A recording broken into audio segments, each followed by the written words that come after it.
ओम नमः शिवाय। मेरे प्रिय भक्तगण, आज हम जानेंगे भगवान शिव की कुछ खास बातें। जैसे कि हमको पता है वो भस्मधारी है, त्रिशूलधारी है और नागधारी भी। क्या मतलब है इन सब का?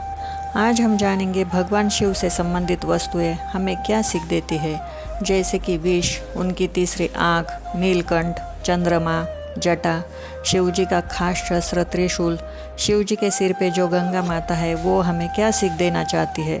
भोले भंडारी का कमंडल, उनका भभूत, शिवजी का मंत्र मुग्ध कर देने वाला डमरू, महादेव की पहनने वाली छाल, उनके गले को सुशोभित करने वाला सांप। शिवजी हमें ये भी सिखाते हैं कि हर हाल में शांत कैसे रहे। और हम जानेंगे क्या कहना चाहती है माँ काली की कथा।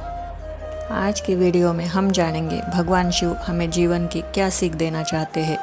हिंदू धर्म के देवी देवताओं की कथाओं को पढ़ने से हमें जीवन के कई सूत्र या यूं कहे मैनेजमेंट के गुण मिलते हैं। लेकिन आज हम भगवान शिव के उन सूत्रों की बात करते हैं जो जीवन में अति आवश्यक है और जिनकी मदद से हर कोई अपना जीवन सफल बना सकता है। महादेव, जिनको हम सभी भोलेनाथ भी कहते हैं, जिनकी पूजा विधि बहुत ही सरल है, उनके जीवन और वस्तुओं से हमें सीखने को बहुत कुछ मिलता है। जितने सरल शिव है उतना ही विकट उनका स्वरूप है, जिसका कोई मेल ही नहीं है। गले में सर्प, कानों में बिच्छू के कुंडल, तन पर बागंबर, सिर पर त्रिनेत्र, हाथों में डमरू, त्रिशूल और वाहन नंदी। भगवान शिव के इस अद्भुत स्वरूप से हमें कई बातें सीखने को मिलती है। कुल मिलाकर यह कहे कि यदि आपको जीने की कला सीखनी हो तो आप भगवान शिव के दर्शन को अपने जीवन में उतार सकते हैं।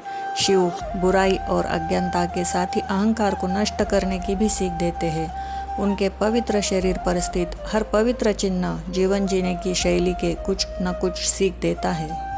अब हम देखेंगे भगवान शिव से संबंधित वस्तु और उनकी कथाओं से हमें क्या सीख मिलती है। विष, पूरी दुनिया का श्रेय और कामयाबी का लालच है और हर कोई जीत का श्रेय पाना चाहता है। लेकिन शिव हमें सिखाते हैं कि टीम लीडर को जीत से पहले मुसीबत की जिम्मेदारी लेनी चाहिए। प्रोफेशनल लाइफ हो या पर्सनल, टीम का मुखिया हमेशा सबसे आगे जिम्मेदारी लेने के लिए खड़ा होता है। समुद्र मंथन की कथा हमें यही संदेश देती है। जब विष निकला तब शिव आगे आकर उसका सामना करने की जिम्मेदारी लेती है, लेकिन जब अमृत निकलता है तो वे पहले देवताओं को देते हैं। इस बात से हमें ये पता चलता है कि चाहे समस्या कैसी भी हो, छोटी हो या बड़ी हो, उसका डटकर सामना करना चाहिए, ना कि उसे डरकर भागना चाहिए। जैसे कि भगवान शिव ने किया, उन्होंने सब देवताओं से आगे आकर विष का प्राशन किया और अपने गले में उस विष को उतार लिया। शिव जी की तीसरी आँख, भोलेनाथ की तीसरी आँख जिंदगी में आने वाली हर समस्या के पहलुओं पर गौर करने की सीख देती है।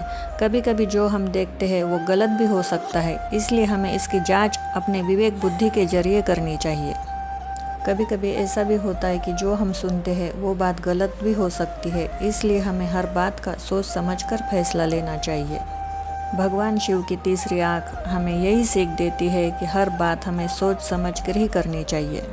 शिव जी का नीलकंठ, शंकर जी का नीलकंठ क्रोध को पीने की सीख देती है।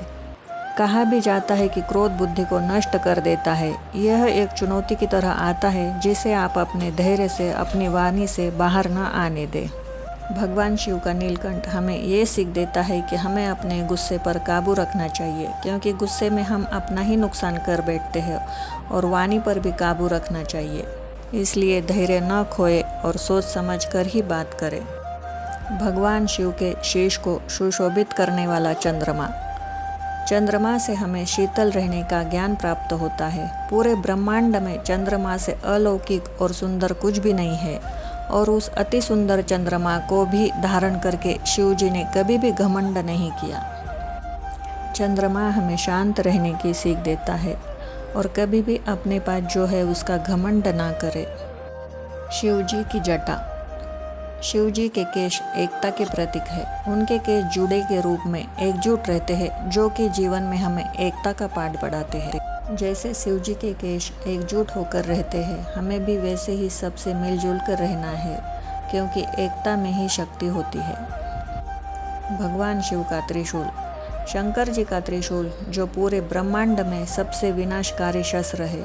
जिसके उपयोग से बुराई एवं अंधकार का नाश होता है और हर जगह प्रकाशमय और सुख समृद्धि फिर से जागृत हो जाती है।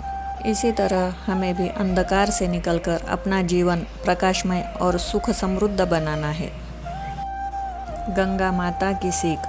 शिव जी के सिर पर गंगा जी का होना यह शिक्षा प्रदान करता है कि आप हमेशा शांत रहे और अपने हर काम को शीतल और पवित्र मन से करें। गंगा माता जैसी पवित्रता और शीतलता की कल्पना कोई और नहीं कर सकता। गंगा माता की तरह ही हमें हर काम शांत रहकर और पवित्र मन से ही करना है। शिव जी का कमंडल। शिव जी का कमंडल हमें यह सीख देता है कि आप कितने भी बड़े ज्ञानी हो, मगर ज्ञान जहाँ से भी प्राप्त हो ग्रहण कर ले। जिस प्रकार शंकर जी के शीश पर स्वयं विराजमान है, फिर भी वह कमंडल अपने पास रखते थे। कमंडल से हमें यह सीखना चाहिए कि हमारे पास कितना भी ज्ञान हो, लेकिन हमें नई नई बातें ग्रहण करनी चाहिए और ज्ञान प्राप्त करते रहना चाहिए। शिव जी का भभूत। भोलेनाथ के शरीर पर स्थित भभूत शरीर के तापमान को नियंत्रित करता है। ठीक इसी तरह जिंदगी में हमें किसी तरह का भ्रम नहीं होना चाहिए। ऐसे में हमारे शरीर का तापमान क्रोध जैसे अन्य मानसिक विकारों में नहीं आएगा, वह नियंत्रित रहेगा। हमें जीवन में जुनून और प्रतिबद्धता अपनानी चाहिए। ऐसे में हम हर समस्या का हल जल्द ही निकाल सकते हैं। शिव जी का मंत्र मुग्ध कर देने वाला डमरू।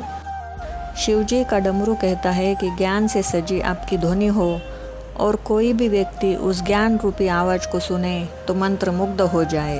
भगवान की आरती हो या उनका संदेश, हर किसी को अपने शरीर को डमरू की ध्वनि की तरह मुक्त कर दो। इससे सारी इच्छाएं मुक्त हो जाएंगी।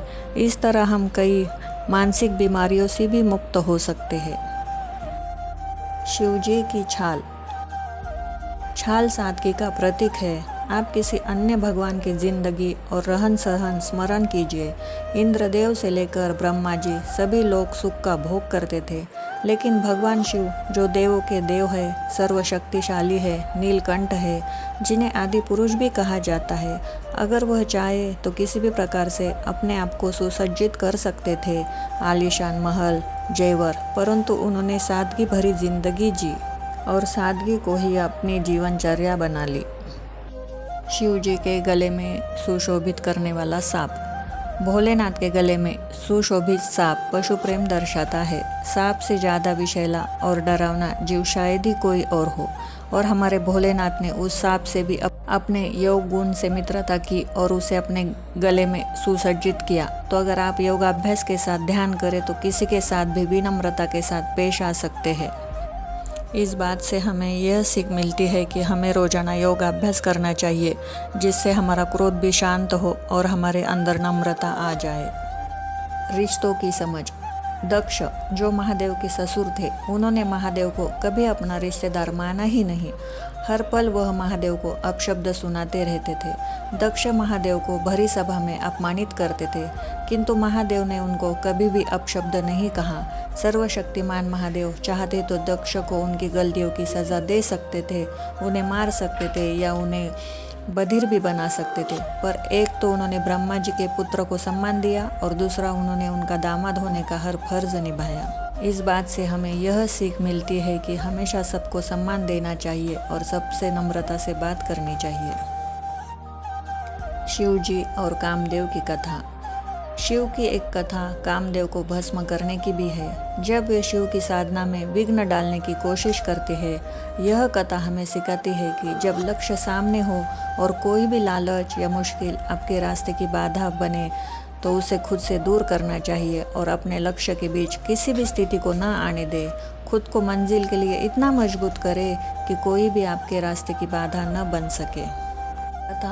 यह कथा हमें यह सीख देती है कि अपने मंजिल और लक्ष्य के बीच में किसी को भी न आने दे। हर समस्या का डटकर सामना करें और अपने लक्ष्य को हासिल करें।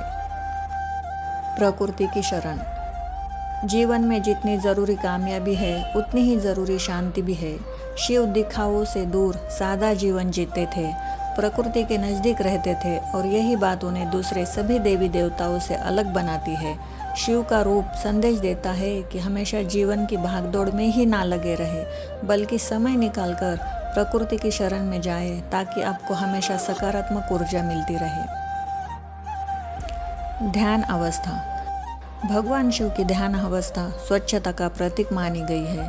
ध्यान करने से हर मनुष्य अपने मन और मस्तिष्क को स्वच्छ और स्वस्थ बना सकता है। इसके अलावा भगवान शिव सदैव ही एकांत एवं निर्जन स्थान पर एकाग्र भाव से तपश्चर्या और ध्यान में लीन रहते थे।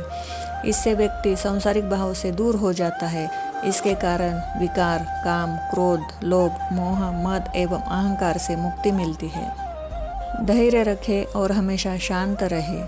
शिव की चर्चित कथाओं में से एक है माँ काली की कथा। जब सभी देवता मिलकर भी काली का क्रोध शांत नहीं कर सके, तब शिव ने ही उनके क्रोध को शांत